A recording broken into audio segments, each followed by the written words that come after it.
부동산 간단뉴 부간뉴. 안녕하세요. 매일 부동산 간단 뉴스 부간뉴입니다. 강남 아파트 한 주 만에 급등? 왜 서울 집값이 다시 오르나? 서울 아파트 매매 가격이 11주 연속 상승세를 이어가고 있으며 특히 강남구가 0.19% 올라 가장 큰 상승폭을 기록했습니다. 전국적으로는 아파트 가격이 6주 연속 하락했지만 서울은 오히려 0.09% 상승하며 대조적인 흐름을 보였습니다. 전세 시장은 보합세를 보이고 있으며 전국 전세 가격 지수는 변동이 없었습니다. 0.00%. 서울은 소폭 0.03% 상승했습니다. 특히 강남 외에도 대치동, 압구정동, 세종시 등이 눈에 띄는 상승세를 보여주고 있습니다. 이와 같은 움직임은 고점 대비 조정 후 매수세가 다시 유입되고 있다는 신호일 수 있습니다. 다주택자 세금 완화 요구, 미분양 살리려는 건설업계 속내는? 건설업계가 정부의 다주택자에 대한 세제 중과 폐지와 미분양 주택에 대한 세제 지원을 요청했습니다. 이는 부동산 시장 침체를 극복하기 위한 방안으로 제시된 것입니다. 수도권과 지방시장 양극화를 해소하기 위해 취득세, 양도소득세, 종부세 중과 규제 완화가 필요하다고 주장했습니다. 지방 미분양 주택 취득 시 세제 감면과 임대 등록 허용, 그리고 DSR, 총부채 원리금 상환 비율, 규제 완화 등도 함께 제안되었습니다. 특히 미분양 물량이 늘고 있는 지방의 주택시장 회복을 위한 규제 완화와 다주택자 세제 부담 경감을 통해 시장 유동성을 확보하려는 의도가 엿보입니다. 또한 생애 최초 구매자와 청년, 신혼부부 대상 정책도 함께 보완하자는 요구도 포함되어 있어 균형 있는 접근이 필요해 보입니다. 분양시장 살아나나? 수도권 상승세의 6개월 만에 최고 전망. 5월 전국 아파트 분양 전망 지수가 93.3으로 최근 6개월 사이 최고치를 기록했습니다. 특히 수도권은 107.1로 100을 넘기며 분양에 대한 기대감이 커진 상황입니다. 수도권 분양 물량 증가와 탄핵 사태 종결, 금리 인하 기대감 등이 긍정적 요인으로 작용하고 있다는 분석입니다. 충북, 세종, 전북 등 비수도권 일부 지역도 100을 넘는 분양 기대감을 보이고 있지만 부산과 제주 등은 여전히 부진한 흐름을 나타내고 있습니다. 또한 분양 물량과 가격 전망 지수도 동반 상승했으며 정부의 추경 편성 및 건설 시장 활성화 기대가 영향을 미친 것으로 보입니다. 서울에서는 5월 들어 일부 지역에서만 분양이 있었고 여전히 공급은 부족한 상황입니다. 민간임대 분양가 감정가로 제한, 건설업계 공급 중단 경고. 민간임대주택의 임대 의무 기간 종료 후 분양 전환 시 세입자에게 감정가 기준으로 싸게 팔도록 하는 법안이 발의되면서 논란이 커졌습니다. 건설업계는 매각가를 감정가로 제한할 경우 수익성이 크게 떨어져 민간임대 공급이 위축될 수 있다고 반발하고 있습니다. 정부는 시장 혼선을 우려해 해당 법안을 철회했지만 여전히 재발의 가능성이 있으며 공공지원 민간임대만을 대상으로 하는 방식으로 수정될 가능성도 제기되고 있습니다. 임차인 보호와 공급자 수익성 사이의 균형을 어떻게 맞출 것인지가 핵심 쟁점입니다. 특히 감정평가 방식이 실제 시장가보다 낮을 경우 건설사의 분양 전환 의지가 약화될 수 있다는 우려가 현실로 이어질 수도 있어 보입니다. 거래 90% 급감, 강남, 용산 집값, 왜 멈췄나? 서울 아파트 거래량이 한 달 새 67% 급감, 특히 강남, 서초, 송파, 용산 등 핵심 지역은 거래가 90% 이상 급감하며 사실상 거래 절벽 상황에 직면했습니다. 이는 정부가 토지거래 허가 구역을 확대 지정하면서 실거주 목적 외 거래가 사실상 어려워졌기 때문입니다. 특히 압구정, 잠실, 삼성, 청담 등 재건축 유망 지역에서의 신고가 거래가 사라졌습니다.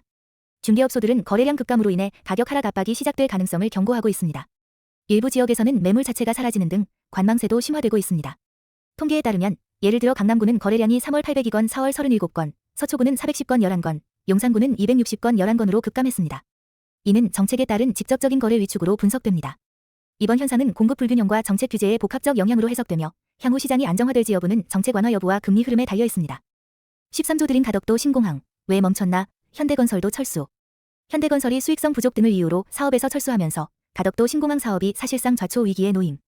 국토교통부가 제안한 7년 공사기간 연장 요구를 현대건설이 수용하지 않음에 따라 갈등이 격화되었습니다. 사업비만 13조 5천억 원 규모로 2029년 개항 목표였지만 현재로선 재입찰도 쉽지 않은 상황입니다.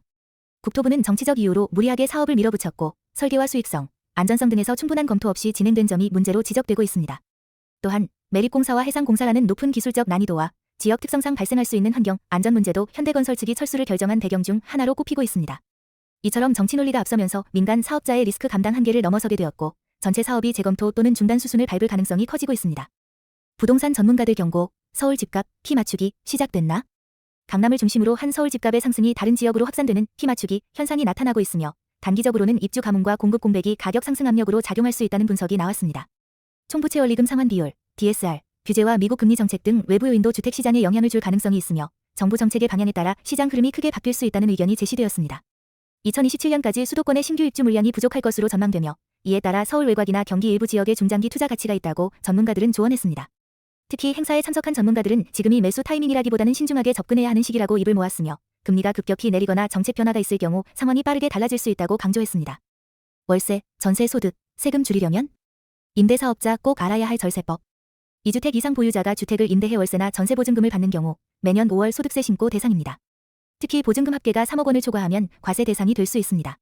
임대소득세 절세를 위해서는 수익에서 비용을 적절히 반영하는 것이 중요합니다. 주택임대사업자 등록 여부에 따라 경비율 60% 또는 50%를 자동 인정받을 수도 있습니다. 2,400만 원 이하의 소액 수익자는 40% 경비율, 초과 시에는 실제 경비를 계산에 반영할 수 있으며 간주임대료와 관련된 이자 비용, 수선비 등도 공제 항목에 포함됩니다. 즉, 단순히 수입을 신고하는 것에 그치지 않고 비용 처리를 제대로 하느냐에 따라 세부담이 크게 달라질 수 있다는 점이 강조되고 있습니다. 재건축, 재개발 공약 쏟아져도 서울 집값 꿈쩍 않는 이유는? 서울, 수도권 재건축, 재개발 활성화를 위한 정치권 공약이 잇따르고 있지만 시장에서는 이를 실현 가능성 낮은 공약으로 보고 집값 상승이나 거래 회복으로 연결되지 않고 있음을 강조했습니다. 재건축 단지 가격 변동률은 서울 기준 0.25% 상승 후 0.009%로 둔화, 전국 평균도 0.01%대로 매우 미미한 수준입니다. 전문가들은 금리, 세금, 공급 불균형 등 근본적인 구조 문제가 해결되지 않는 한 단기적인 공약 발표만으로는 실효성이 없다는 분석을 내놓고 있습니다. 특히 기사에서는 더불어민주당과 국민의힘 양측의 재건축 공약을 비교하며 실제로는 정비사업 추진을 위한 행정 절차와 비용, 시장 불확실성이 여전히 높은 장벽이라는 점을 짚고 있습니다. 즉, 공약은 많지만 믿기 어렵다는 현장의 시선이 반영된 셈이며 실질적인 규제 완화와 자금 조달, 공급 로드맵 없이는 시장 반응을 이끌어내기 어렵다는 판단입니다. 월세 1만 원, 하루 1,000원? 청년 잡기 나선 지자체들. 서울 동작구, 전남 화순군, 인천시 등 여러 지자체들이 청년, 신혼부부에게 월세 1만 원 이하의 주택을 제공하며 주거 부담 완화와 지역 인구 유입을 꾀하고 있습니다.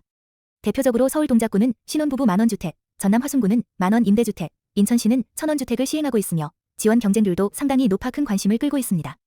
이러한 정책은 출생률 감소와 청년 유출을 막기 위한 자구책으로 실제로 화순군의 경우 제도 도입 후 출생률 증가, 인구 감소세 완화 등 일부 성과도 보고되고 있습니다. 표에 따르면 각 지자체는 임차료는 거의 없거나 매우 낮고 대상자도 청년층, 무주택자, 신혼부부로 명확히 설정되어 있어 실수요자 맞춤형 정책으로 볼 수 있습니다. 사망사고 매년 200명, 건설사들, 안전제일, 릴레이 나선 이유는? 삼성물산, 현대건설, 대우건설, GS건설 등 6개 주요 건설사들이 추락사고 예방, 릴레이 캠페인에 참여, 대표이사들이 직접 현장을 찾아 안전문화를 확산하겠다고 밝혔습니다. 국토교통부에 따르면 국내 건설 현장에서는 매년 200명가량이 목숨을 잃는 중대재해가 발생하고 있어 이를 줄이기 위한 제도적, 문화적 노력이 요구되고 있습니다.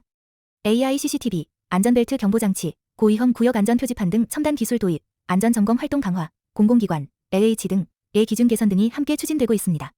특히 건설사들은 이번 캠페인을 단기적 대응이 아닌 중장기적인 안전 문화 정착을 위한 전략으로 보고 있으며 일부는 안전 문제 발생 시 수주 제한 등 불이익을 줄이기 위한 자구책으로 캠페인을 강화하고 있다는 점도 눈에 띕니다. 보증금 사기 걱정 끝? 임대보증 가입 여부, 문자로 확인된다. 오는 5월 14일부터 민간임대주택 임차인은 별도 신청 없이 보증 가입 여부와 금액을 문자로 안내받을 수 있게 됩니다. 기존에는 임대인이 보증에 가입하지 않은 경우에만 문자 안내가 되었지만 이제는 가입 여부와 내용을 모두 문자로 즉시 통보받을 수 있어 계약 위조나 미가입 위험을 줄일 수 있게 됩니다. 국토교통부는 표준임대차 계약서에 임차인 연락처 기재를 의무화해 이 정보가 임대등록 시스템, 렌트홈과 연계되도록 할 계획입니다. 이 제도는 임차인이 보증사고를 미리 예방할 수 있도록 하며 임대인 변경 시 새 임대인이 보증 가입을 하지 않는 경우에도 사전 경고가 가능해지는 장점이 있습니다. 건설 한파 속에도 몸집 피운 중견사들, 대광, MDM 공공사업 진출. DL, 주문건설, 부영 등 15개 건설사들이 공시대상 기업 집단으로 지정. 이들은 자산총액이 일정 기준 5조 원 이상을 넘기며 대기업 반열에 올랐습니다. 특히 대광, MDM, 신영 등은 침체된 건설 시장 속에서도 토지 매수, 분양 확대 등을 통해 성장, 공공사업 참여 자격까지 확보했습니다. 국내 최대 디벨로퍼인 MDM은 자산 7조 9,920억 원으로 대기업 집단 지위를 유지, 부동산 개발, 신탁, 리츠 등 다양한 영역에서 사업을 확대 중입니다. 또한 DL이 자산 26조 9,690억 원으로 건설사 중 가장 높은 수위를 기록했으며 공공택지 사업이나 도시정비 등에서 이들 기업들의 존재감이 더 커질 것으로 전망됩니다. 즉, 전반적인 건설 경기 위축 속에서도 선택적 확장 전략을 통해 기회를 잡은 기업들이 있다는 점이 이 기사의 핵심입니다. 여의도 재건축 시동, 200m 초고층 아파트에 수천 가구 공급. 여의도 광장 28, 시범, 한양, 대교, 공작 등 주요 재건축 단지가 정비계획 고시를 마치고 본격적인 사업 절차에 돌입, 특히 광장 28은 최고 200m, 1391 가구 규모로 추진됩니다. 시범 아파트는 65층, 2473 가구로 재건축 예정이며 수정, 목화, 화련 등 인근 중소단지도 잇따라 정비계획 수립 중입니다. 최근 여의도 아파트 시세가 급등하며 전용 150평방미터 기준으로 3개월 새 5억 원 이상 오른 사례도 발생했을 만큼 투자자들의 관심이 집중되고 있습니다. 특히 서울시의 토지거래 허가구역 해제 여부에 따라 시장 흐름이 달라질 수 있으며 여의도가 향후 강남 3구급 핵심 투자지로 격상될 가능성도 언급되고 있습니다.